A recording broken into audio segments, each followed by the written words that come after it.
Hello बच्चों, कैसे हो? आज हम अपनी कक्षा में व्याकरण का कार्य करेंगे। आज हम करेंगे वाक्य और उसके भेद।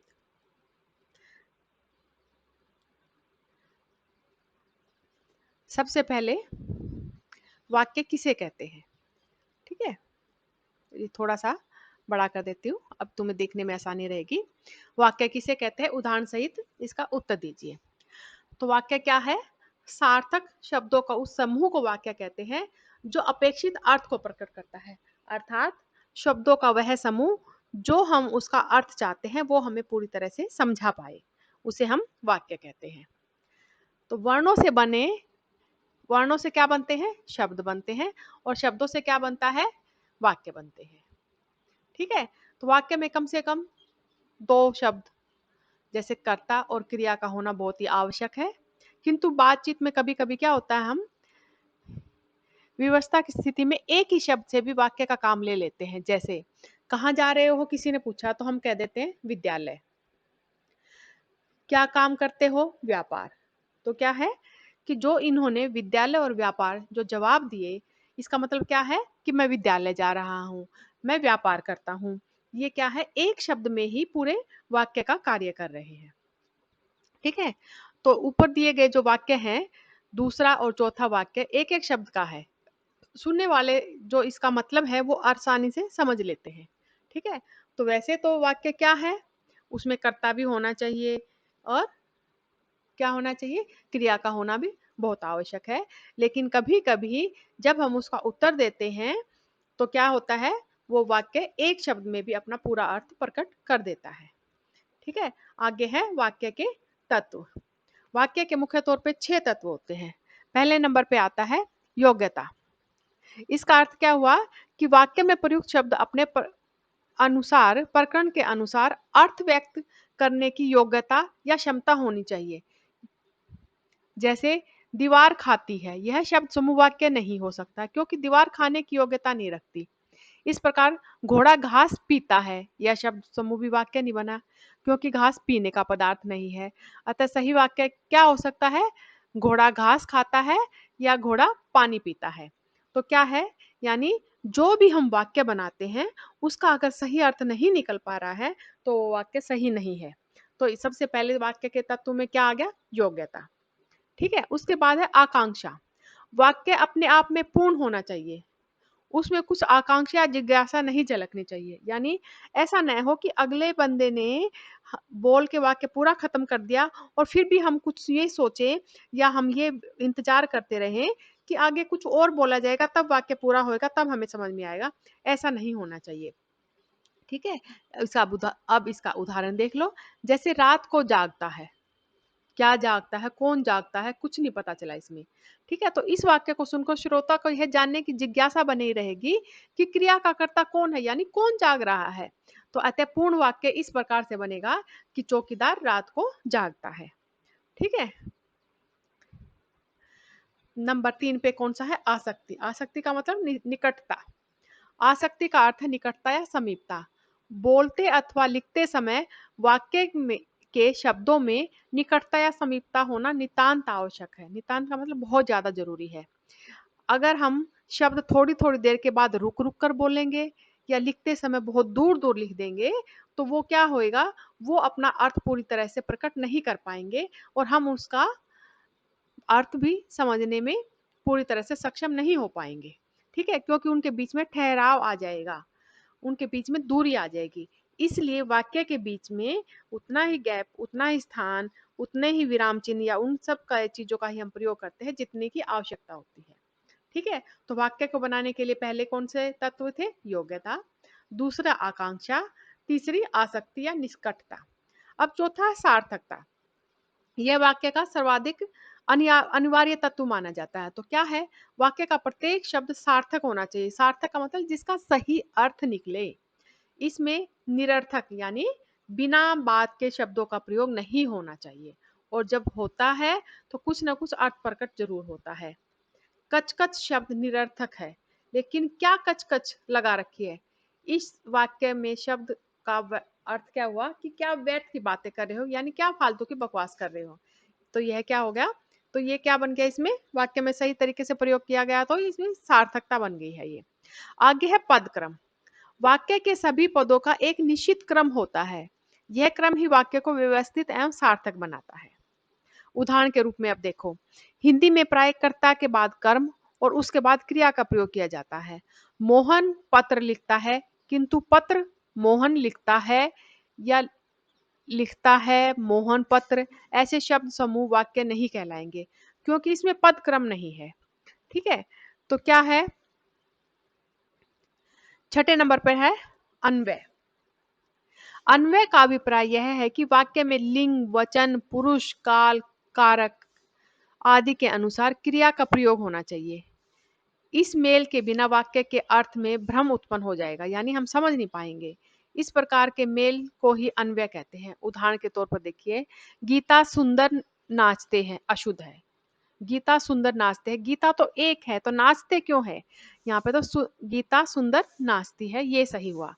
तो अब क्या हुआ, अब नाचते अगर होता तो लिंग एक है वो, तो अगर ज्यादा होंगे, बच्चे सुंदर नाचते हैं तो बच्चे हुआ तो नाचते आएगा, अगर गीता एक है तो नाचती आएगा। ठीक है, अब आगे है रचना की दृष्टि से वाक्य के भेद। तो रचना की दृष्टि से वाक्य के सामान्यतः तीन भेद माने जाते हैं, सरल वाक्य, संयुक्त वाक्य और मिश्र वाक्य। सरल वाक्य कौन से होते हैं, सबसे पहले सरल वाक्य करते हैं जिस वाक्य में एक ही मुख्य क्रिया हो उसे सरल वाक्य कहते हैं। जैसे राम पुस्तक पढ़ता है, लड़के फुटबॉल खेल रहे हैं, शीला के भाई मोहन ने क्रिकेट के मैच में शतक बनाकर सभी को हैरान कर दिया। ठीक है, तो इसमें क्या है, क्रिया एक है और कर्ता एक है। ठीक है, अब संयुक्त वाक्य क्या होता है, जिस वाक्य में दो या दो से अधिक सरल या मिश्रित वाक्य किसी योजक चिन्ह के द्वारा जुड़े हुए होते हैं। ठीक है, योजक चिन्ह, योजक चिन्ह का पता होगा ना तुम्हें, जिस जैसे हाइफन टाइप में बीच में एक छोटा सा जैसे पूर्ण विराम होता है, उसी को यूं टेढ़ा लिटा दिया जाए तो वो योजक चिन्ह कहलाता है। तो योजक चिन्ह जैसे राम आज विद्यालय गया, अब इसमें योजक चिन्ह क्या है, इसमें योजक चिन्ह है और, अथवा।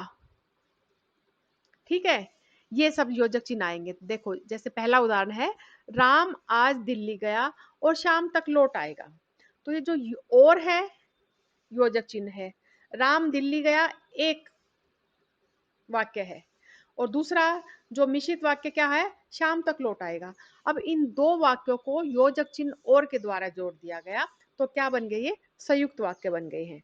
संयुक्त का मतलब इकट्ठे हो गए हैं ये दो वाक्य योजक चिन्ह के द्वारा जोड़ने से।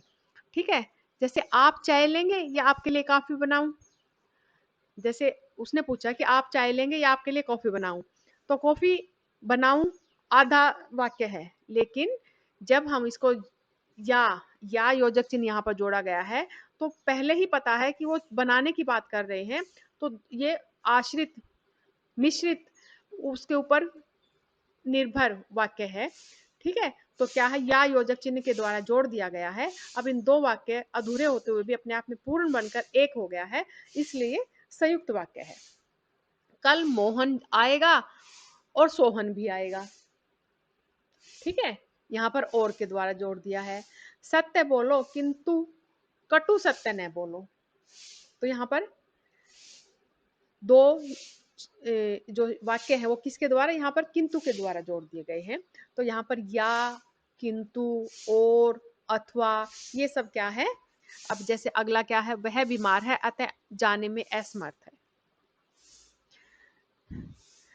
ठीक है, तो ये क्या है, अलग अलग वाक्यों को योजक चिन्ह के द्वारा जोड़ दिया गया है। अब अगला है मिश्र या मिश्रित वाक्य। जिस वाक्य में एक प्रधान उपवाक्य और एक से अधिक गौण उपवाक्य हो, वे गौण उपवाक्य प्रधान उपवाक्य के ऊपर आश्रित होते हैं। ठीक है, तो उसे मिश्रित वाक्य कहते हैं। जैसे राम ने कहा कि वह आज स्कूल नहीं जाएगा, जैसे राम ने कहा,